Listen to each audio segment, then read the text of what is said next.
हाल ही में supreme court की एक कॉन्स्टिट्यूशनल बेंच ने इलेक्टोरल बॉन्ड स्कीम को कैंसिल कर दिया है और इसे अनकॉन्स्टिट्यूशनल करार दिया है।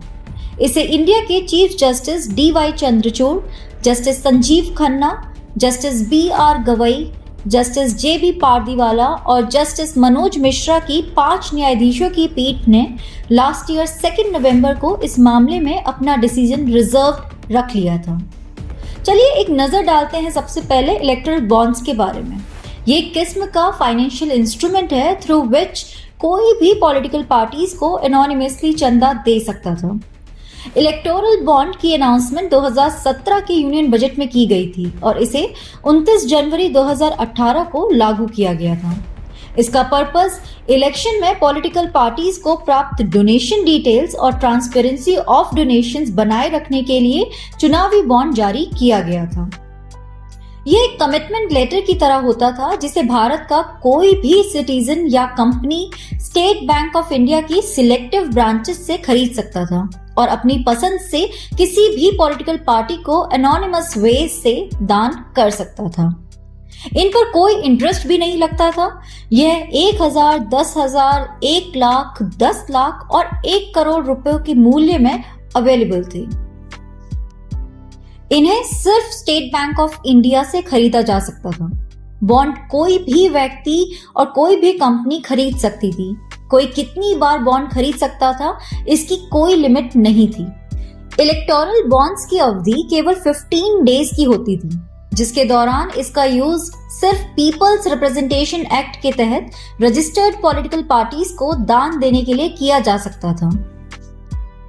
केवल उन्हीं पॉलिटिकल पार्टीज को इलेक्टोरल बॉन्ड के जरिए चंदा दिया जा सकता था जिन्होंने लोकसभा या असेंबली के लिए पिछले आम चुनाव में डाले गए वोटों का कम से कम 1% वोट हासिल किया हो। योजना के तहत इलेक्टोरल बॉन्ड जनवरी, अप्रैल, जुलाई और अक्टूबर के महीनों में 10 दिनों की अवधि के लिए खरीद के लिए उपलब्ध कराए जाते थे। चलिए आगे बढ़ते हैं और जानते हैं कि इलेक्टोरल बॉन्ड एग्रीमेंट अनकॉन्स्टिट्यूशनल करने का कारण क्या है। पिटीशंस के रेफरेंस में सुप्रीम कोर्ट ने कहा कि इलेक्टोरल बॉन्ड स्कीम आर्टिकल 19 के तहत सिटीजन्स के सूचना के फंडामेंटल राइट का वायलेशन करती है और ये पिछले दरवाजे से लॉबिंग को संभव बनाती है। इलेक्टोरल बॉन्ड स्कीम करप्शन को बढ़ावा देती है तथा विपक्ष में राजनीतिक दलों के लिए समान अवसर को समाप्त करती है। यह योजना आर्टिकल 14 का भी उल्लंघन करती है। इकोनॉमिक इनइक्वालिटी के कारण मनी और पॉलिटिक्स के बीच गहरे संबंध के कारण राजनीतिक जुड़ाव के स्तर में गिरावट आती है। Now let us all know together what could be the way forward for this. So private donation पर डिपेंडेंसी कम करना और राजनीति में बेहिसाब धन के प्रभाव पर अंकुश लगाने के लिए सरकार द्वारा स्ट्रैटेजिक चॉइस तलाश करने की आवश्यकता है। सरकार द्वारा फुल डिस्क्लोजर और ट्रांसपेरेंसी सुनिश्चित करने के लिए इलेक्शन फंडिंग के प्रावधानों पर रिकंसिडरेशन और अमेंडमेंट किया जाना चाहिए। सरकार को यह सुनिश्चित करना चाहिए कि पॉलिटिकल पार्टीज द्वारा कलेक्ट किया जा रहा धन बिना किसी लेन देन की कंपल्शन के उचित माध्यम से क्लीन मनी के रूप में लिया जाए।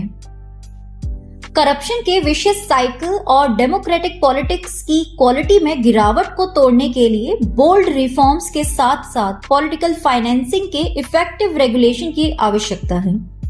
तो ये सारी इंफॉर्मेशन थी रिलेटेड टू दिस टॉपिक।